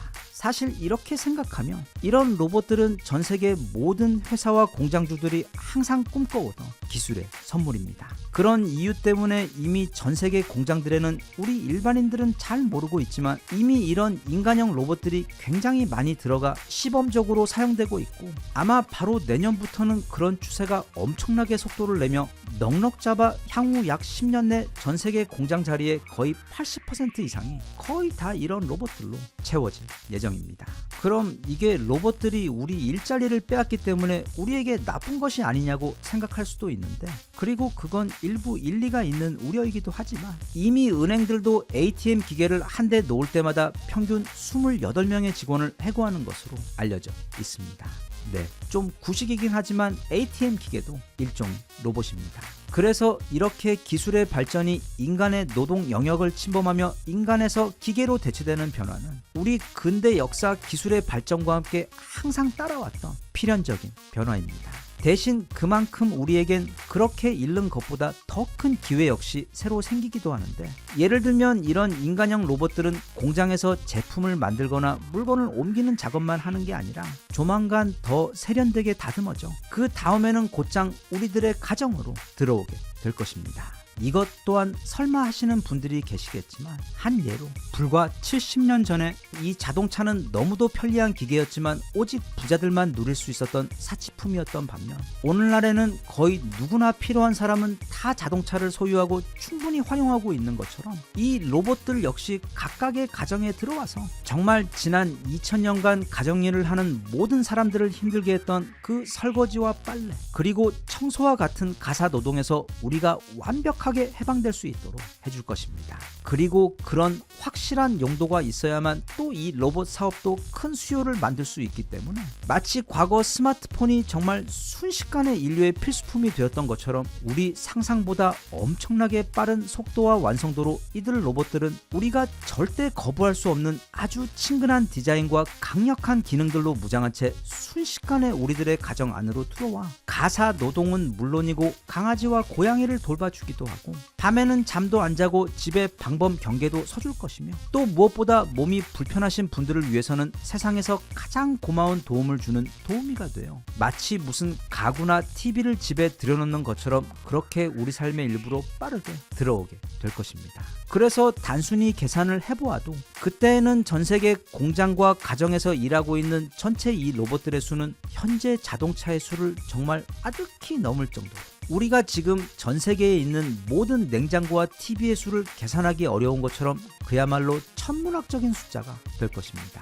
참고로 구글이나 애플 같은 테크 기업들이 지금처럼 우리 지구 행성의 최고의 기업으로 올라서기 직전까지는 언제나 자동차 회사들이 세계에서 가장 돈을 잘 버는 회사들이었습니다. 물론 또 지금도 그렇고 앞으로도 이 자동차 회사들은 항상 그 순위 최고 높은 곳들을 차지하고 있을 것인데, 이 자동차 회사들이 그렇게 많은 돈을 벌고 있는 이유는 그게 마치 신발처럼 우리 인간 생활에 너무도 필요한 유용한 기계이면서도 또 몇 년마다 계속 새로운 신제품을 등장시킬 수 있고, 무엇보다 대량 생산에 들어갈 경우 특히 그 마진율이 또 엄청나게 좋아서인데, 이 로봇 산업의 경우 전문가들의 추정에 의하면 그 자동차 시장보다 우리가 아주 보수적으로 잡아도 대략 사이즈가 100배 이상 클 것으로 전망되고 있습니다. 즉 이제 곧 우리가 사는 이 세상은 지금까지는 순차적으로 자동차와 TV 그리고 컴퓨터와 스마트폰이 차례대로 지배했던 시대라면 이제는 곧 엄청난 인공지능 기술과 함께 그 인공지능을 탑재한 로봇들이 지배하는 시대가 될 것이라는 뜻인데, 그리고 현재까지 상황은 지금까지 살펴보았던 일론 머스크가 적어도 그 최초 절대 강자이자 승자가 될 것으로 보여지고 있는데, 여기서 굉장히 뜬금없이 어쩌면 우리나라의 어떤 로봇 회사가 일론 머스크의 그 로봇 사업의 가장 강력한 대항마가 될 수도 있으며, 또 나아가 바로 우리나라 대한민국이 전 세계 로봇 산업과 시장의 완전 중심지이자 메카가 될 가능성이 지금 매우 크게 높아지고 있어 지금부터는 그 내용에 대해 좀 알아보겠습니다. 아마 지금 어떤 분들은 에이 설마 그럴까 하시는 분들도 아주 많으실 텐데, 그럼 한번 생각해 보겠습니다. 우리나라가 지금과 같은 반도체 초강대국이 될 줄 아셨나요? 아니면 우리나라가 세계 1위 스마트폰 제조 국가가 될 줄, 그것도 아니라면 폭스바겐 그룹과 세계 1, 2위를 다투는 세계 최고의 자동차 강국이 될 줄, 이런 건 우리는 물론이고 전 세계인들 그 누구도 예상하지 못했던 결과들입니다. 우리 한민족은, 그리고 이 대한민국이라는 나라는 이 지구 문명에 있어 일종의 소프트웨어 버그 같은 것입니다. 뭔가 상식으로 충분히 설명될 수 없으며 원래 프로그램된 정상적 한계를 뛰어넘는 아주 이상한 결과치를 보이는 일종의 돌연변이 같은 사람들입니다. 이건 그냥 하는 말이 아니라 평소 우리의 과거 역사나 또는 근대 역사를 돌아봐도, 그리고 지금도 이 나라에서 살아가며 주변 한국인들을 보며 매일같이 느끼고 있는 자부심이자 일종의 확신입니다. 여기서 짧게 또 퀴즈를 한 개 내겠습니다. 앞서 이미 전 세계에는 수많은 로봇들이 산업 현장에 투입되어 활용되고 있다고 말했는데, 그럼 지금 전 세계에서 로봇이 가장 많은 나라는 어디일까요? 1번 미국, 2번 독일, 3번 중국, 4번 리텐슈타인. 네, 정답은 5번 우리 대한민국입니다. 그렇습니다. 우리 대한민국이 현재 전 세계에서 가장 많은 로봇을 보유하고 있는 나라입니다. 이게 세계 로봇 연맹에서 최근 공개한 전 세계 국가들의 로봇 보유량 조사 결과입니다. 아직은 이 데이터들 대부분 다 산업용 로봇들이며, 그래서 직원 1만 명당 로봇의 수를 계산한 것입니다. 그런데 여기 보이는 것처럼 우리나라는 무려 1012대로 그냥 1위도 아닌 3위 독일보다, 그리고 그 다음 일본과 중국보다도 무려 2배 이상 많은 압도적인 수의 로봇을 이미 운용하고 있습니다.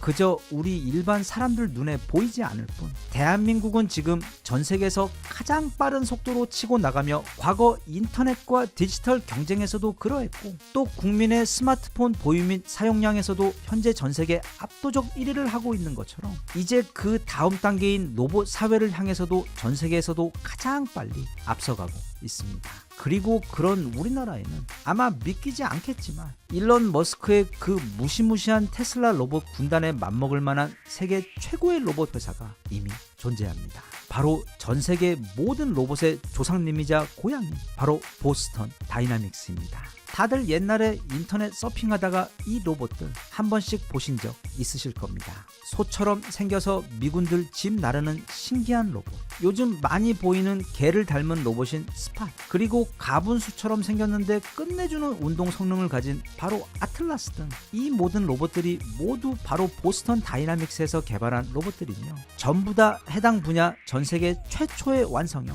로봇들이었습니다. 그런데 이렇게 대단한 회사를 지난 10년 동안 기술력과 판매량도 엄청난 속도로 발전하고 있고, 또 희한하게도 매번 새 차 나올 때마다 차량 가격은 더 빨리 오르고 있는 바로 현대자동차에서 3년 전 이 보스턴 다이나믹스 회사를 단돈 1조 원에 사버렸습니다. 1조 원이 왜 단돈이냐? 개인적으로 생각할 때 이건 나중에 현대자동차에 있어 수백 배가 아니라 수천 배, 아니 그 이상의 이윤과 압도적 경쟁력을 가져다줄 정말 신의 한 수였다고 보고 있는데, 왜냐하면 이제부터 이 자동차라는 건 더 이상 엔진 달린 마차가 아닌 바퀴 달린 아이폰이자 도로 위의 로봇이기 때문입니다. 그래서 테슬라 로봇들도 모두 다 테슬라 자동차에 사용되는 그 똑같은 칩과 같은 종류의 인공지능 알고리즘 소프트웨어를 사용해 만들어지고 있어. 말하자면 둘 다 로봇이긴 한데 한 개는 바퀴로 굴러가고 다른 한 개는 사람처럼 생긴 것뿐 둘은 엄마가 같은 이란성 쌍둥이입니다. 그래서 곧 펼쳐지게 될 이 테슬라와 현대자동차 사이 로봇 대전에서 물론 지금이야 살짝 테슬라가 앞서고 있기는 하지만 그게 싸움이 좀 더 진행이 되고 나면 그 결과는 현재 아무도 장담할 수 없는 상황입니다. 네, 테슬라는 물론 로봇에다 자동차 회사 그리고 로켓 회사까지 가지고 있는 아주 큰 회사이긴 하지만 또 그렇다고 우리 현대자동차 역시 어디 동네 카센터가 아니기 때문에 원조 세계 최강 로봇에다 또 세계 3위 자동차 회사를 가지고 있고 무엇보다 전 세계에서 가장 강력한 최강 전차와 무기를 만드는 방산 회사까지 가지고 있는 데다 우리 현대자동차 또한 절대로 만만한 상대가 아닙니다. 현대자동차의 보스턴 다이나믹스의 경우 테슬라가 기존 자사 로봇인 아틀라스의 최대 약점을 파고들어 유압식 관절 방식 대신 모터 방식의 옵티머스를 내놓으며 선두를 빼앗아 버리자 얼마 지나지 않아 보란듯이 정말 순식간에 그 옵티머스와 똑같은 방식의 모터 방식으로 제작한 새로운 인간형 로봇을 최근 선보이면서 이 분야 최초의 왕이었던 보스턴 다이나믹스가 절대 테슬라에게 순순히 그 선두 자리를 내주지 않겠다는 기세를 보여주었습니다. 다만 이게 모든 상품이 다 그렇지만 바로 그 가격이 문제입니다. 정확히 외부로 알려진 것은 없지만 참고로 오픈 AI와 마이크로소프트가 만든 그 피규어 로봇의 경우 현재 대당 가격이 무려 약 5억 원입니다. 보스턴 다이나믹스의 아틀라스의 경우 일부에서는 최대 대당 25억 원이 넘었던 것으로 추정하고 있을 정도로 아직은 그 시장 경쟁력이 전혀 없는데 그런데 사업 천재 일론 머스크의 경우 이미 옵티머스 3의 대량 생산 시스템을 완성시켜 그 목표 가격을 대략 2만 불로 잡고 있습니다. 즉 우리 돈 2,800만 원 정도라는 말도 안 되는 저렴한 가격에 그 누구보다 먼저 이 로봇들을 세상에 뿌리려고 하고 있는데 거기에 더해 그는 판매 말고 렌탈 방식으로 대여하여 초기 판매량을 극한까지 끌어올리려는 전략까지 발표한 바 있어. 이 부분에 있어서는 아직 현대자동차 측에서 어떻게 대응을 할지 발표된 게 없기는 하지만 세계 2위 자동차 회사를 운영하는 현대자동차에게 어찌 보면 대량 생산과 원가 절감 부분은 꽤 노하우가 있는 영역이기 때문에 아마 이미 강력한 대응 전략이 세워져 있을 것으로 예상되고 있습니다. 앞서도 말했듯 이제 전 세계 로봇 시장 또는 로봇 경쟁은 본격적으로 막이 오르게 되며 아마 향후 몇 년 동안 시장에는 엄청난 수와 종류의 갖가지 인간형 로봇들이 쏟아질 예정인데 제가 일론 머스크를 너무도 좋아하긴 하지만 부디 우리 현대자동차와 보스턴 다이나믹스가 그 경쟁에서 대판 크게 이겨 우리나라가 세계 최고의 로봇 강국이 되어 미래 최첨단 시대에서도 지금보다 더 강력한 국가로 우뚝 설 수 있기를 진심으로 바라며 또 앞으로 나오게 될 그 모든 로봇들이 우리 인간의 삶을 보다 편안하고 안전하게 그리고 무엇보다 더 풍요롭고 여유롭게 만들어주어 기술이 우리에게 축복이 되길 기원합니다.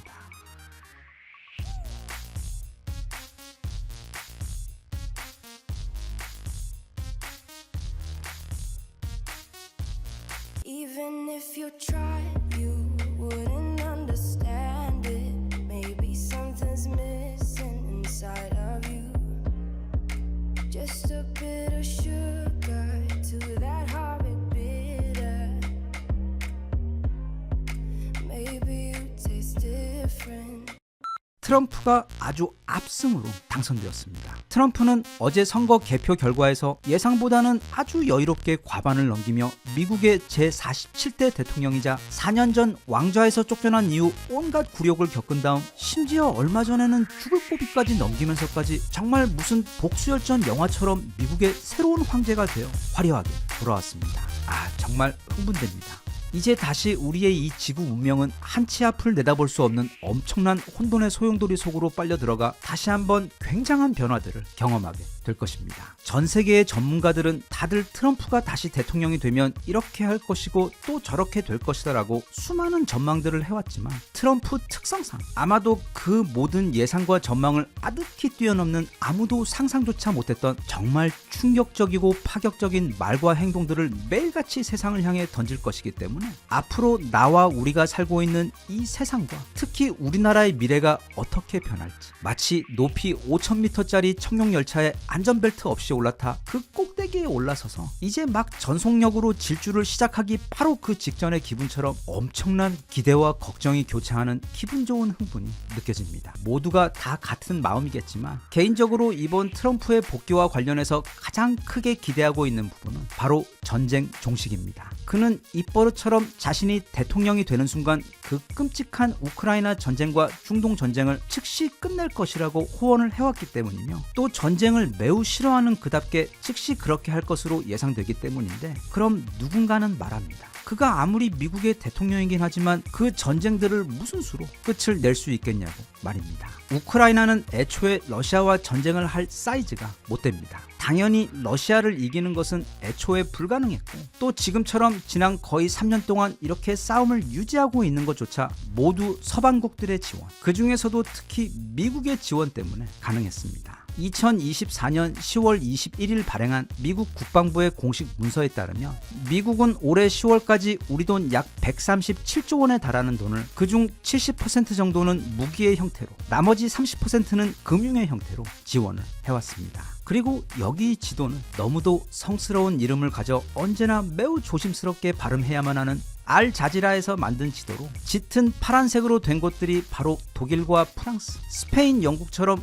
우크라이나에 군사적 지원을 하고 있는 나토 유럽국들이고, 그리고 옅은 파란색으로 된 곳들, 대표적으로 이태리, 폴란드, 스웨덴, 리투아니아 등 군사적 지원을 하지 않고 있는 유럽 국가들입니다. 이들 유럽국들은 올해까지 약 100조 원이 넘는 금액을 무기와 금융의 형태로 지원을 해왔습니다. 즉 미국과 서방이 함께 지난 3년간 최대 237조 원 가까이 되는 엄청난 지원을 해왔던 것입니다. 그런데 당연히 그 모든 지원 계획의 선두에는 나토의 수장인 미국이 있고, 또 미국의 수장은 미국의 대통령이기 때문에 트럼프가 이 지원 계획을 정지시키는 순간 다른 유럽국들의 지원 역시 즉시 끊기게 되며, 사실상 이 전쟁은 그 결정이 내려지는 순간 멈추게 됩니다. 그리고 트럼프는 푸틴과도 매우 가깝기 때문에 결국 우크라이나와 러시아는 이제는 서로 포를 쏘며 양국 모두 매일 엄청난 수의 젊은이들을 희생시켜가며 싸움을 이어가는 대신 이제는 협상 테이블에 앉아 어떤 형태로든 이 전쟁을 마무리하는 결정을 내려야만 합니다. 그리고 트럼프와 푸틴이 가깝다고는 하지만 그것 역시 서로 무조건 주는 것이 아닌 분명한 기브 앤 테이크의 관계이기 때문에, 그리고 이후 다른 유럽 국가들과의 관계와 협력도 매우 중요하기 때문에 트럼프가 푸틴이 기대하는 것처럼 무조건 러시아에게 억지스럽게 유리하도록만 하여 이 종전 협상이 이루어지도록 허락하지는 않을 것으로 전망이 되고 있습니다. 이스라엘의 네타냐후 총리 또한 과거 트럼프가 대통령일 때 완전 베프였습니다. 즉 그가 지난 1년 내내 바이든을 무시하며 전쟁을 이어온 것과는 달리 이 중동 전쟁을 끝내겠다는 트럼프의 이야기를 듣지 않을 수가 없습니다. 또 본인 자신도 이 전쟁이 많은 비난을 받고 있고, 일부에서는 오직 자신의 정권 연장을 위해 전쟁을 이어가고 있다는 비판이 강하기 때문에 트럼프의 당선을 기회삼아 사실 너무 멀리 와서 돌아갈 길이 없었던 이 중동 전쟁을 최대한 평화로운 방법으로 일종의 연착륙 형태로 마무리 지을 확률이 높습니다. 게다가 또 트럼프는 북한의 김정은과도 상당한 친분이 있으며, 그러니까 그와 대화가 가능한 전 세계 몇 안 되는 사람이며, 또 전쟁을 끔찍하게 싫어하기 때문에 북한을 잘 설득하고 또 필요한 제재들도 풀어주어 북한과 한국이 서로 공멸하는 전쟁의 방향이 아닌 공생과 성장이 기다리는 그 반대 방향으로 가도록 북한을 잘 달래 이 남북 관계를 이끌어갈 확률이 매우 높습니다. 이 전쟁 종식 부분에 있어 우리 대한민국에게 가장 고마운 소식은 최근 북한의 러시아 파병 소식과 함께 이거 어쩌면 우리나라도 무기를 지원할지 모른다는 소문까지 들리면서, 또 그러면 어찌어찌 하다 남과 북이 다시 싸우게 되는 그런 끔찍한 상상이 조금씩 현실이 되어가고 있던, 솔직히 아주 걱정스럽고 무서운 일들이 최근 이어지고 있었는데, 이제 우크라이나 전쟁이 끝나고 나면 북한과 러시아의 군사적 협력이나 또 북한의 러시아 파병 또한 그게 더 이상 세 번째 세계대전이나 또는 남과 북의 또 다른 전쟁을 부르는 조화선이 되는 가능성을 원천적으로 없애버리는 것이기 때문에 우리 대한민국 또는 이 한반도가 다시 그 생각조차 하기 싫은 끔찍한 전쟁의 시나리오 속으로 빨려 들어가는 우려가 트럼프의 당선과 함께 사라지게 되는 것이 우리로서는 가장 고마운 일이 아닌가 싶습니다. 우리 남과 북이 다시 싸우고 또는 우리 한반도가 다시 불바다가 되어버리며 전쟁터가 되면 가장 신나고 좋아할 곳은 바로 일본입니다. 중국도 북한을 호시탐탐 원하고는 있지만 한반도 전쟁을 원하지 않는 반면 일본에게 있어 제2의 한국 전쟁은 곧 그들의 과거 표현을 빌리자면 일본을 위해 하늘이 내려준 선물과도 같은 호재 중 최고의 호재이기 때문에 우리의 피로 그들의 살을 찌우는 일은 이제 절대로 이 땅에서 두 번 다시 있어서는 안 되는 일입니다. 한편 일본은 지금 거의 멘붕 상태입니다. 많이들 아시겠지만 트럼프는 지난번 집권을 할 때 일본에게 엄청나게 엄하게 굴었고 거의 적대시하기까지 했습니다. 그러자 당시 일본 정부는 이제 트럼프의 재선을 위한 대선 시즌이 시작되자 노골적으로 바이든을 지지하면서 트럼프가 재선되지 못하도록 총력을 다해 로비를 해서 결국 바이든이 당선되는데 결정적인 일조를 했지만 우리 머리 좋은 트럼프가 4년 전 그 사건을 결코 잊어버렸을 리가 없습니다. 지난 4년간 와신 상담하며 오직 다시 백악관에 돌아오는 날만 고대하며 철지부심하며 그 모든 힘든 시간들을 이겨왔기 때문에 마치 무슨 영화처럼 지금 트럼프가 기적적으로 다시 돌아오게 된 이 순간 일본은 엄청난 걱정과 함께 멘붕에 빠질 수밖에 없는 것입니다. 아마 모르긴 몰라도 트럼프가 집권하게 될 앞으로 4년 또는 어쩌면 심지어 8년의 시간 동안 그건 일본에게 있어 매우 힘든 시간이 될 확률이 높으며 외교부터 특히 일본 경제에 있어 트럼프라는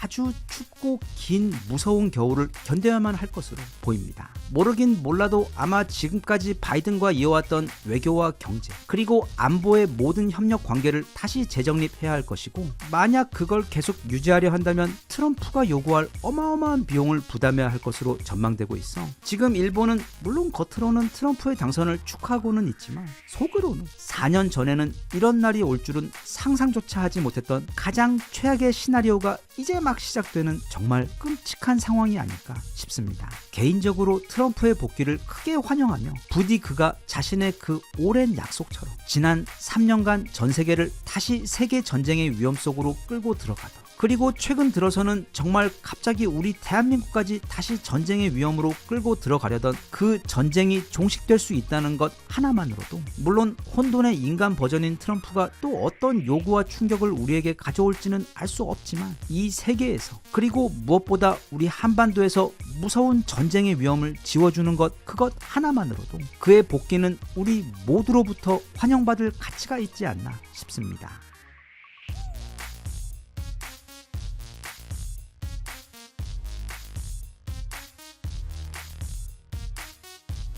Even if you tried, you wouldn't understand it. Maybe something's missing inside of you.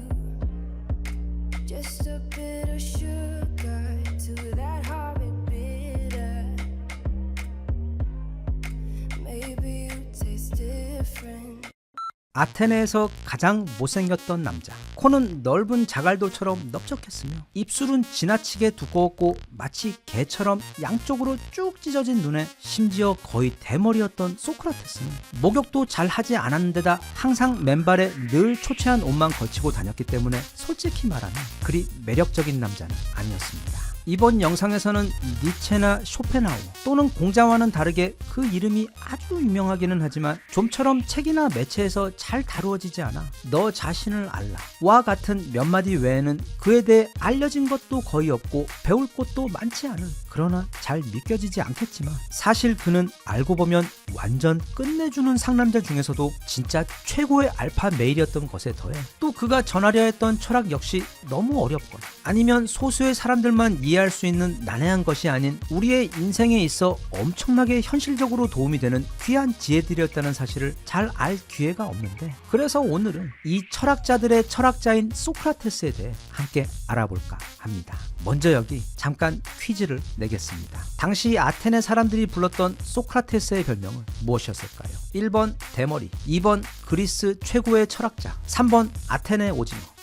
다 틀렸습니다. 정답은 4번 전기가오리입니다. 네, 그의 별명은 무려 전기가오리였습니다. 그는 누구든 일단 자신과 대화를 시작하면 사람들로 하여금 스스로 자신이 얼마나 멍청한지를 깨닫게 만들어 매번 충격을 주었기 때문에 붙은 별명이었는데, 여기서 한 가지 오해하면 안 되는 것이, 그는 어떤 이들처럼 남들에게 막 아는 척 있는 척 하면서 그들로 하여금 내가 무식하다고 느끼게 하여 열등감을 준 게 아니라 매우 예의 바르고 친절한 말투로, 그리고 항상 조심스럽게 그 사람 스스로 자신의 논리의 허점을 깨닫도록 도와주어 그런 아프지만 소중한 깨달음을 얻도록 해주었던 것입니다.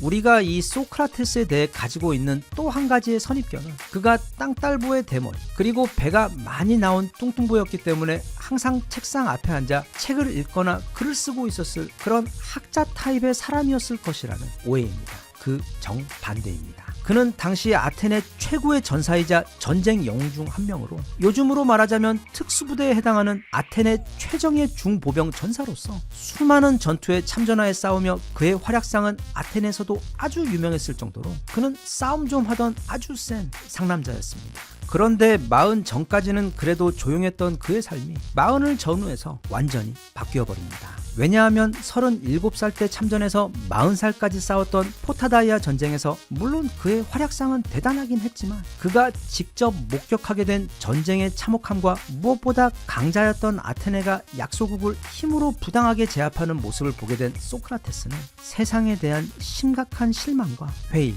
빠지게 됩니다. 그래서 그때부터 과거 공자가 그랬듯이 매일같이 아테네 여기저기를 돌아다니며 사람들과 대화하며 과연 무엇이 선이고 우리 인간은 어떻게 살아야 하며 나아가 이 세상에서 모두가 평화롭고 행복하게 함께 어울려 잘 살려면 어떻게 해야 하는지를 만나는 사람마다 그 정기가오리 충격을 주고받으며 찾고자 했던 것입니다. 물론 그와 대화를 나누며 큰 충격을 받은 사람들 가운데 그를 싫어하는 사람들도 매우 많았지만, 대중적으로 그는 요즘으로 말하자면 거의 연예인급으로 아주 큰 인기를 끌던 아테네 최고의 유명인이었습니다. 그런데 BC 404년 그가 65살이 되었을 때 아테네에게 끔찍한 재앙이 찾아옵니다. 바로 국민들 전체가 타이슨과 효도르로 이루어진 옆 동네 인간병기 국가인 스파르타와의 전쟁에서 완전히 패하면서 아테네의 민주주의 정부는 스파르타에게 짓밟히게 됩니다. 그래서 참주정이라고 불리는, 즉 스파르타에서 파견한 30명의 지도자들에게 도시가 지배를 당하는 치욕을 당하면서 또 이 과정에서 아테네의 수많은 정치인들과 장군들이 참수를 당하기까지 했는데, 그런데 이게 또 아테네 역시 그냥 동네 서클이 아니었기 때문에 금방 군대를 다시 정비해 반격해 정말 기적적으로 스파르타를 나라에서 몰아내는데 성공합니다. 그런데 그렇게 스파르타를 몰아내고 나자 이제 아테네에 남아있던, 그러니까 스파르타에게 알아서 복종하며 참주정 정부를 지지했던 정치인들과 어렵게 다시 민주정을 회복시켜낸 오리지널 아테네 정치인들 사이 엄청난 싸움이 벌어지고, 또 시민들은 그들 모두를 크게 비난하며 아테네는 커다란 혼란 속으로 빠져버립니다. 그러자 이 영악한 정치인들은 누군가 한 명을 희생자를 삼아 이 모든 이슈를 덮고 자신들을 향하던 그 비난을 돌리려고 꾀를 냈는데, 그들이 찾아낸 그 불쌍한 희생양이 바로 소크라테스였던 것입니다. 그래서 굉장히 뜬금없이 갑자기 누군가에 의해 그가 아테네 도시를 돌아다니며 젊은이들과 대화를 나누면서 그들의 정신을 타락시키고 또 신을 모독했다는 참 뭐 같은 어설픈 이유로 그를 고발하여 법정에 세우게 되는데, 어찌되었던 그렇게 시작된 희대의 소크라테스 법정 싸움은 당시 아테네와 그 주변국들의 가장 뜨거운 이슈가 되어 모든 다른 정치적 이슈를 삼켜버렸을 정도로 대단한 사건이었습니다. 이렇게 소기의 목적이 달성되자 그 정치인들은, 그러니까 배심원들은 원래는 소크라테스를 사형시킬 생각까지는 전혀 없었습니다. 그냥 그를 법정에 세워 이슈를 만들고 또 고고하고 자존심 높은 그가 대중들에게 허리 굽혀 읍소하며 그래서 그의 입에서 잘못했음 이 네 마디만 해준다면 사실 그냥 풀어주고 이 모든 사건을 마무리하고 싶었습니다. 하지만 달콤한 남자 이병헌처럼 우리 소크라테스도 애초 그런 비굴한 말은 할 줄 모르는 상남자들이었기 때문에, 게다가 또 소크라테스는 자신에게 제기된 그 죄목들을 너무도 얄미울 정도로 논리적으로 완벽하게 따박따박 반론하며 전혀 굽히지 않자 자존심이 상해버린 배심원들은 500명 가운데 360대 140으로 투표를 하여 결국 소크라테스의 사형을 결정해버립니다. 그리고 스승이 당한 이 사건은 후에 그의 제자 플라톤이 민주주의를 혐오하게 되는 가장 큰 이유가 되었습니다. 한편 소크라테스가 감옥에서 사형을 기다리고 있던 중 친구 크리톤이 간수에게 뇌물을 주고 도망갈 기회까지 만들어 그에게 지금 빨리 도망가자고 설득하자 이때 그가 남긴 왜 자신은 도망갈 수 없고 반드시 그 사약을 먹어야 하는지에 대해 남긴 그 유명한 대화가 바로 우리가 알고 있는 그 소크라테스의 변명이라는 유명한 책입니다. 사실 당시 정치인들도 아테네 최고의 인기 인플루언서이자 또 아테네의 가장 유명한 전쟁 영웅 중 한 명이었던 그를 죽이는 것은 너무 부담이 커 제발 그가 도망을 쳤으면 하는 바람에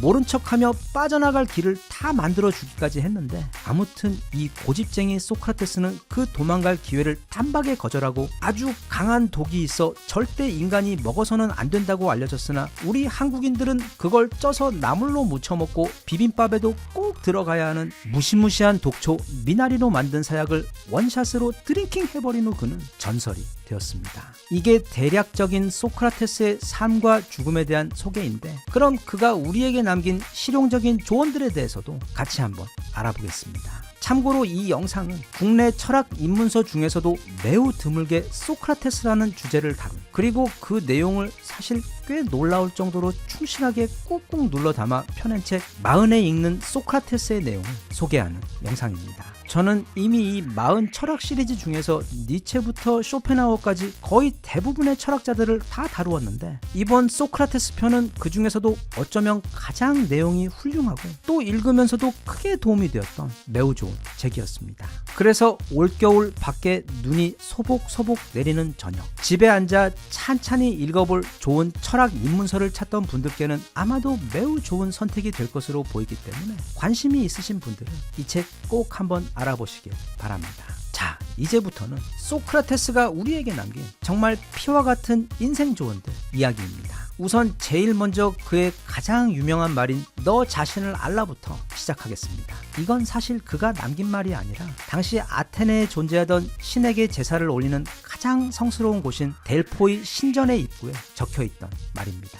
하지만 소크라테스는 본인 스스로도 내가 알고 있는 유일한 것은 나는 아는 게 아무것도 없다는 사실뿐이다 라고 노래처럼 이야기해왔고 또 사람들과 이야기를 나누면서도 그렇게 항상 다 아는 척을 하는 이들의 논리를 처참하게 무너뜨리며 실상은 그들이 아는 것이 아무것도 없다는 사실을 깨닫게 해주어 어찌하다 보니 이게 이제는 소크라테스를 대표하는 슬로건 비슷한 것이 되어버렸습니다. 그 말의 속뜻은 이렇습니다. 지피지기면 백전 불태라는 말처럼 내가 나를 모르는데 어떻게 이 어려운 세상을 제대로 살아갈 수 있느냐는 뜻으로 그는 우리가 마치 말장수처럼 되어야 한다고 했는데 즉 이 말이 다리가 튼튼한지 고집이 센지 겁이 많은지 쉽게 흥분하는지 등 말장수는 자신이 파는 그 말에 대해 세세하게 잘 알고 있는데 반해 우리는 남들에게는 관심이 많은 반면 정작 자신에 대해서는 제대로 알려고 노력을 하지 않아 스스로에 대해서는 너무 모르고 살고 있는 경우가 많다고 지적한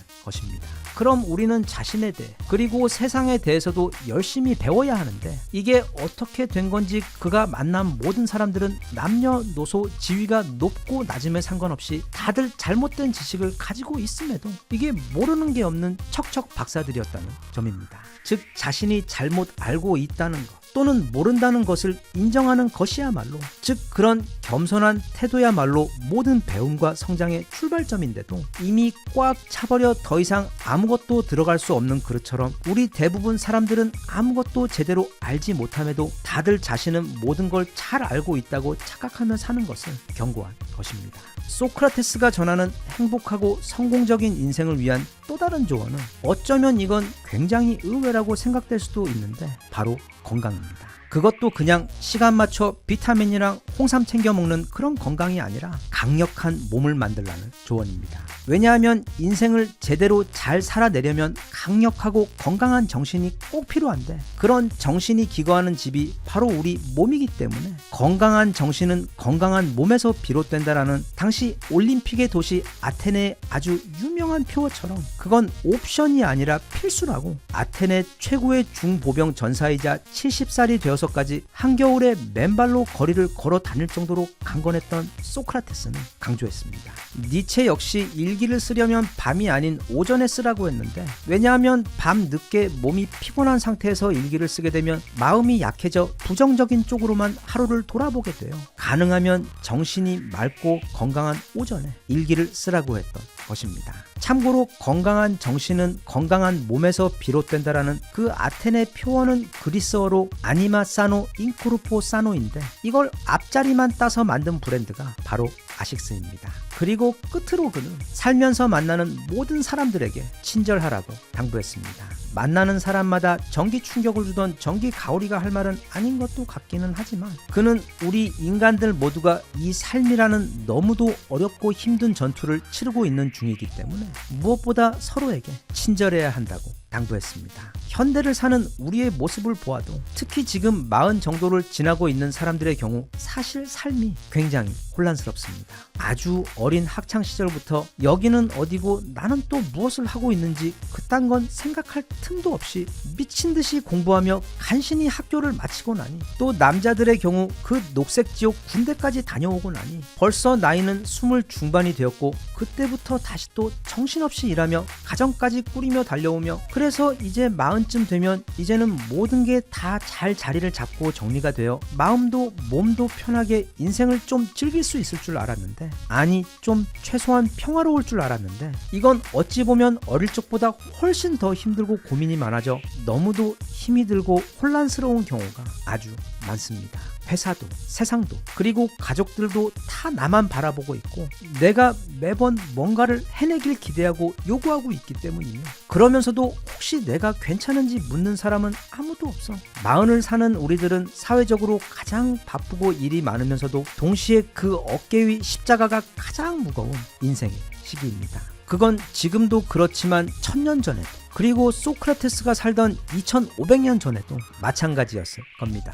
보통 이 철학이라는 것이 유익한 이유는, 아무리 세월이 흐르고 흙길을 달리던 마차가 이제는 전기차로 바뀌고 하늘 위로 비행기가 날아다니며 세상의 그 겉모습이 바뀐다 하더라도 우리 인간사의 고민과 핵심은 절대 바뀌지 않고 늘 같기 때문입니다. 그래서 소크라테스도 우리가 길에서 만나는 모든 이들에게 반드시 친절해야 한다고. 왜냐하면 그들 대부분은 다 다른 사람들은 절대 알 수 없는 아주 힘든 싸움을 지금 혼자 치르고 있는 사람들이기 때문에 부디 그들에게, 그리고 자신에게도 역시 친절하라고 당부했던 것입니다. 남의 노력으로 나에게 유익한 배움을 얻을 수 있다면 세상에 그것만큼 고마운 것도 또 없습니다. 그래서 책이 고마운 것이고, 또 소크라테스나 아니면 쇼펜하우어나 니체와 같은 과거의 철학자들이 소중한 것입니다. 우리 모두 소크라테스 할아버지의 조언을 잘 새겨들어 내가 아는 것에 너무 자만하지 말고 겸손하게 자신을 돌아보는 반성의 기회를 갖고, 또 비록 걷기라도 해서 틈틈이 운동하여 건강한 몸을 가꾸어 그 안에 건강하고 강한 정신이 깃들어 이 험한 세상을 우리가 기대어 헤쳐나갈 수 있도록 노력하며, 무엇보다 우리가 삶에서 만나게 되는 타인들에게 동변상련의 마음을 가지고 항상 그들에게 따뜻하고 친절한 사람이 되어줄 수 있었으면 좋겠습니다.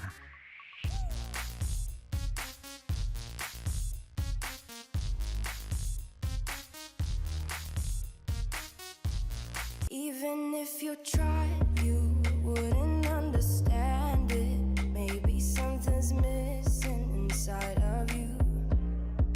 Just a bit of sugar.